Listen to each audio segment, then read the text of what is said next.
Bom dia, boa tarde, boa noite, boa madrugada também. Bem-vindos ao canal do Apressado. Olha, hoje em dia, quando a gente ouve o nome Nintendo, a primeira coisa que vem à cabeça é videogame, certo?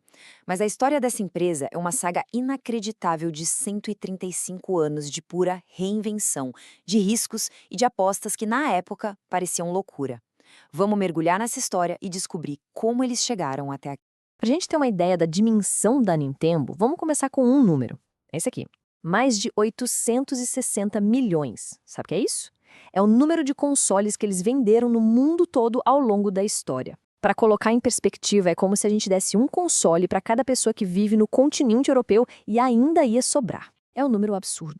E se você achou o número de consoles impressionante, se prepara para o de jogos. Quase 6 bilhões, bilhões com B, dá mais de um jogo para cada duas pessoas no planeta Terra. E aí fica a pergunta, né? Como é que uma empresa que nasceu lá no século XIX, antes mesmo da eletricidade ser algo comum nas casas, conseguiu chegar nesse domínio global? A resposta é uma jornada e tanto. E para entender, a gente precisa voltar para o começo de tudo. Nossa história começa em Kyoto, no Japão, lá em 23 de setembro de 1889. A Nintendo não nasceu com chips ou telas, mas com papel. Ela foi fundada por um cara chamado Fusajiro Yamauchi, e o negócio dela era fabricar de forma totalmente artesanal um tipo de baralho japonês chamado Hanafuda. E o mais curioso é o próprio nome, Nintendo. Uma das traduções mais aceitas é "deixe a sorte para o céu". Quer dizer, desde o primeiro dia, a filosofia de arriscar, de contar com intuição, já estava no DNA da empresa. Por muitos e muitos anos, o mundo da Nintendo foi esse. Cartas, jogos de tabuleiro. Mas aí um momento mudou tudo. A contratação de um engenheiro chamado Gunpei Yokoi. Ele não era só um criador de produtos, não. Ele trouxe para dentro da empresa uma filosofia de design que se tornou literalmente a arma secreta da Nintendo. E essa filosofia tinha um nome: pensamento lateral com tecnologia otimizada. Parece complicado, né? Mas a ideia é genial e simples. Pensa assim: enquanto os concorrentes estavam construindo carros de corrida com os motores mais potentes e caros do mercado, a Nintendo ia lá, pegava um motor de cortador de grama, uma tecnologia que já existia, era barata, confiável, todo mundo conhecia, e colocava num kart. O resultado? Uma experiência totalmente nova, diferente e, o mais importante, divertida. Era sobre usar a criatividade e não a força bruta da tecnologia de ponta. E foi essa filosofia do Yokoi que levou a sucessos como o brinquedo Ultra Hand em 1966 e que abriu as portas da Nintendo para o mundo da eletrônica. E isso preparou o terreno para o primeiro grande teste da empresa no cenário mundial, um momento em que eles não apenas entraram numa indústria, mas basicamente a salvaram da extinção. Em 1981, a Nintendo resolveu entrar no mercado de arcades, os fliperamas, com um jogo chamado Donkey Kong. Foi um sucesso estrondoso e, de quebra, apresentou para o mundo um personagem que eles chamaram de Jumpman, que um tempinho depois a gente conheceria como Mario. Só que, claro, sucesso atrai problema, né? A Universal Studios apareceu e processou a Nintendo, dizendo que o jogo era um plágio do King Kong.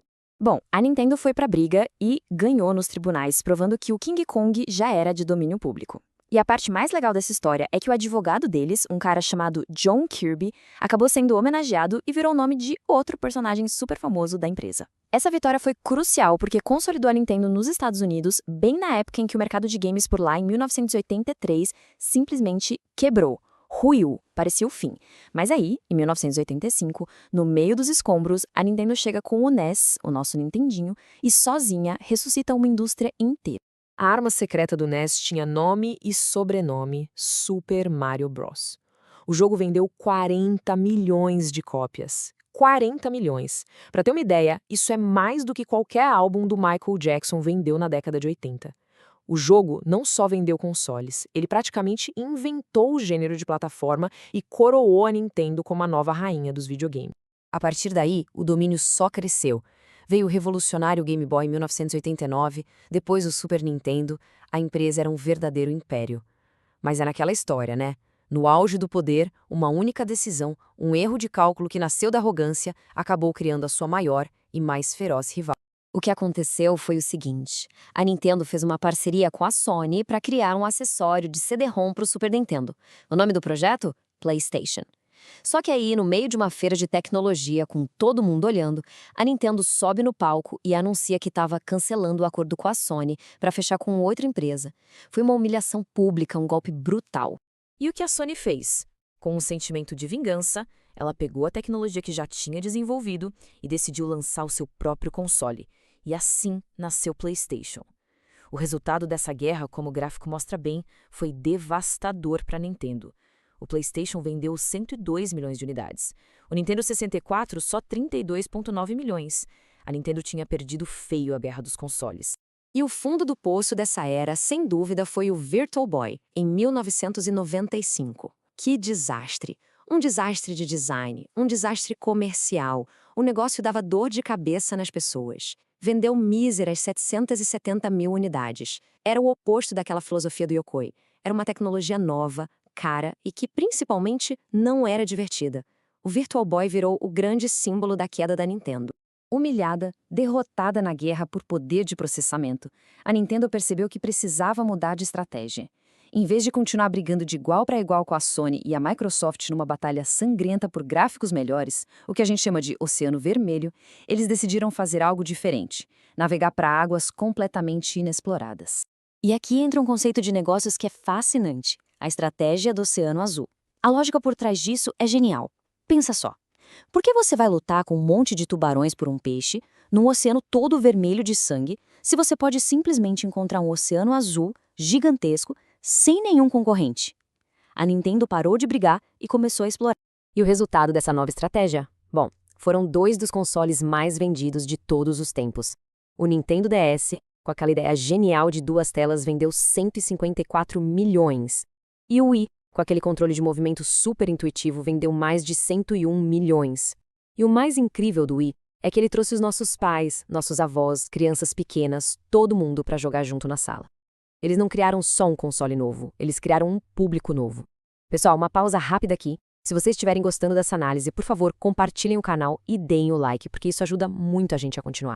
Bom, depois de uma última lição de humildade com o fracasso do Wii U em 2012, que foi um console bem confuso, a Nintendo parecia pronta para sua grande obra-prima. Era hora de combinar todas as lições, todos os acertos e erros da sua longa história em um único conceito. E esse conceito foi o Nintendo Switch, lançado em 2017.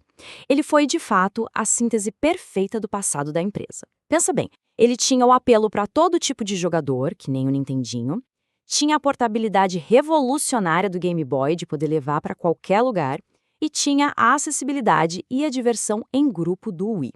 Era o melhor de todos os mundos num aparelho só. E o resultado? Um sucesso que ninguém podia prever. Mais de 150 milhões de unidades vendidas até hoje. Isso faz do Switch um dos consoles de maior sucesso já criados em toda a história. E olha que interessante esse gráfico. Ele sozinho conta toda essa história de altos e baixos, de quedas e reinvenções que a gente acabou de ver. Dá pra ver direitinho o pico lá em cima do NES, aí o vale profundo, a queda brusca do Virtual Boy, a nova montanha-russa do Wii, a queda do Wii U e, finalmente, essa ressurreição incrível com o Switch. É a jornada de 135 anos resumida em uma única imagem. Hoje, o império da Nintendo vai muito, mas muito além dos jogos. A gente está falando de parques temáticos, de filmes que são sucesso de bilheteria, de aquisições estratégicas de estúdios, tudo isso com uma saúde financeira super robusta, já preparando o terreno para a próxima geração de consoles e de entretenimento. Olhando para trás, para esses 135 anos, fica claro o que a empresa aprendeu. O sucesso vem de ser resiliente, de inovar através da diversão e, talvez o mais importante, de enxergar o fracasso não como um fim, mas como um catalisador, como algo essencial para crescer. E aquela frase, deixa a sorte pro céu, ganha um novo sentido. Não é sobre sentar e esperar o destino, é sobre ter a coragem de criar o seu próprio caminho, de fazer apostas tão grandes, mas tão grandes, que você realmente vai precisar de um pouquinho de sorte para vencer. De uma simples carta de baralho Hanafuda até o console híbrido que é o Switch, a jornada da Nintendo é uma verdadeira aula de sobrevivência e reinvenção. Agora a gente quer saber a opinião de quem nos assiste. E para você, qual é o maior legado que a Nintendo deixou para o mundo do entretenimento? Conta pra gente aqui nos comentários.